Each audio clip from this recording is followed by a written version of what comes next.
दोस्तों, क्या आपने सोचा है कि जिस जमीन पर कभी रेल की सीटी बजने का सपना भी अधूरा था, आज वहां पटरियां तो बिछ गईं, ट्रेन भी चलने लगी, लेकिन फिर भी बालाघाट के लोग वही पुराने दर्द से गुजर रहे हैं।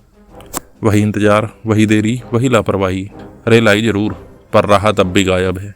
बालाघाट, वो जिला जिसे ग्रीन गोल्ड का खजाना कहा जाता है, जहाँ जंगल है, खनिज है, मेहनती लोग हैं, लेकिन रेल की सुविधा के नाम पर अब भी ठगा जा रहा है। सवाल ये नहीं कि लाइन बनी या नहीं, सवाल ये है कि लाइन बनने के बाद भी बालाघाट की जनता क्यों परेशान है। आज बालाघाट से गोंदिया तक, बालाघाट से जबलपुर तक पटरी पूरी हो चुकी है, ट्रेनें चल भी रही हैं, लेकिन क्या जनता को वो सुविधा मिली जिसका उन्हें उम्मीद थी? नहीं। बालाघाट की जनता आज भी अपने ही जिले में रेल से सफर करते हुए यात्री नहीं, अजनबी जैसे महसूस करती है। गांवों में लोगों ने बरसों इंतजार किया, कभी धूप में, कभी बारिश में रेल लाइन बिछने का सपना देखा। किसानों ने अपनी जमीन दी, मजदूरों ने दिन रात काम किया, लेकिन आज जब लाइन बन गई तो वही लोग स्टेशन पर घंटों बैठे रहते हैं, क्योंकि ट्रेन लेट है या फिर ट्रेन बिना रुके निकल जाती है। बालाघाट के आसपास के गांव जैसे कटंगी, लामता, वारसियोनी, तिरोड़ी, यहाँ के लोग हर रोज आने जाने में परेशान हैं। कई जगह तो ठीक ठीक स्टॉपेज तक नहीं दिए गए हैं।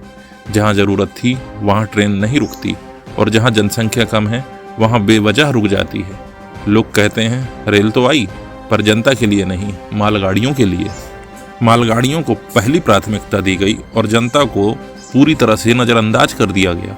बालाघाट के रेल नेटवर्क की सबसे बड़ी बीमारी यही है, मालगाड़ियों को प्राथमिकता और यात्री गाड़ियां हाशिए पर।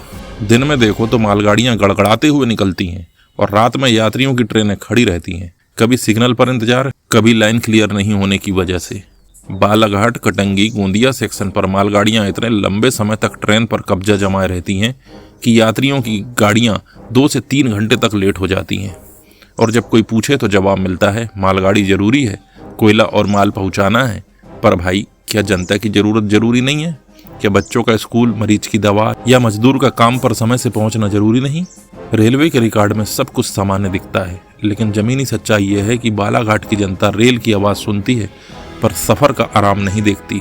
हमेशा गलत स्टॉपेज, गलत टाइमिंग और गलत प्राथमिकताएं दी गई हैं। कभी सोचा है कि जब एक रेल लाइन बनती है तो सबसे पहले क्या तय होना चाहिए? जनता की ज़रूरत।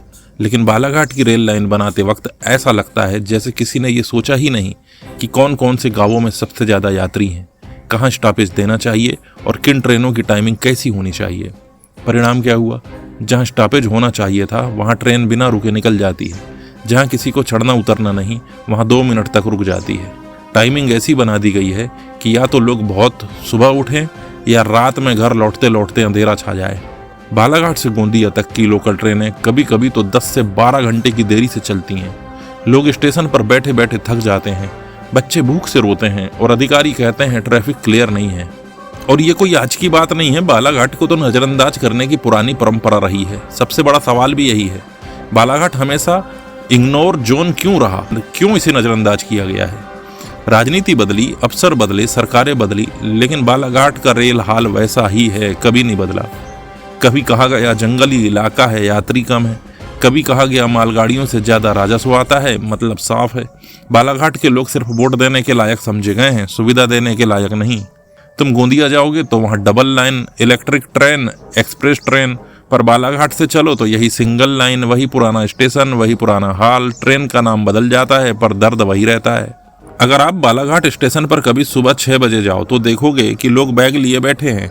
कोई किसान अपनी सब्जियों की टोकरी लेकर ट्रेन का इंतजार कर रहा है, कोई मजदूर कटंगी से काम पर जा रहा है, कोई महिला अपने बच्चों को लेकर गोंदिया के अस्पताल जा रही है। लेकिन ट्रेन, या तो ट्रेन लेट है या बिना बताए रद्द कर दी गई। घोषणा भी ठीक से नहीं होती, लोग पूछते पूछते थक जाते हैं, भाई ट्रेन आएगी भी या नहीं?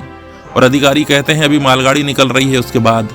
यानी बालाघाट की जनता का समय, मेहनत और ज़रूरत सब कुछ मालगाड़ी के इंजन के पीछे कुचल दिया जाता है। अब सवाल ये नहीं कि गलती किसकी है, सवाल ये है कि सुधार कैसे हो। अगर सरकार और रेल विभाग सच में बालाघाट के लोगों की परवाह करते हैं तो ये कदम उठाने होंगे। बालाघाट गोंदिया लाइन को जल्द से जल्द डबल लाइन बनाना चाहिए, यात्री गाड़ियों को प्राथमिकता दी जाए और मालगाड़ी संचालन के लिए अलग से स्लॉट तय किए जाएं। सभी बड़े गांवों जैसे कटंगी, तिरोड़ी, वारासियोनी, लामता आदि में नियमित स्टॉपेज और टाइमिंग फिक्स की जाए। बालाघाट स्टेशन को मॉडर्न स्टेशन के तौर पर विकसित किया जाए ताकि यात्रियों को बेसिक सुविधाएं मिलें, साफ वेटिंग रूम, अनाउंसमेंट सिस्टम और पानी और शौचालय की सुविधा होनी चाहिए। जनता की शिकायतों पर तत्काल कार्रवाई के लिए स्थानीय रेल हेल्पलाइन और पब्लिक डेस्क बनाई जाए। अगर ये कदम नहीं उठाए गए तो बालाघाट की जनता आने वाले सालों में रेल तो देखेगी पर सफर का सुख नहीं उठा पाएगी। ये वीडियो सिर्फ शिकायत नहीं है, ये आवाज़ है उस जनता की जो बरसों से भरोसा करती आई है कि एक दिन रेल आएगी और ज़िंदगी आसान होगी, पर उन्हें समझ में आ गया है रेल जरूर आई पर सिस्टम नहीं बदला। आज ज़रूरत है कि हम सब मिलकर अपनी आवाज़ उठाएं, क्योंकि जब तक जनता नहीं बोलेगी तब तक अफसर और नेता सोते रहेंगे। बालाघाट को अब रेल से जोड़ना नहीं, सम्मान से जोड़ना है। तो दोस्तों, अगर आप भी बालाघाट से हैं या कभी इस धरती पर कदम रखा है तो इस वीडियो को शेयर जरूर कीजिए, ताकि वो लोग जो सत्ता में बैठे हैं उन्हें एहसास हो कि बालाघाट अब चुप नहीं रहेगा। पटरी बन चुकी है, अब जनता की आवाज़ भी गूंजनी चाहिए।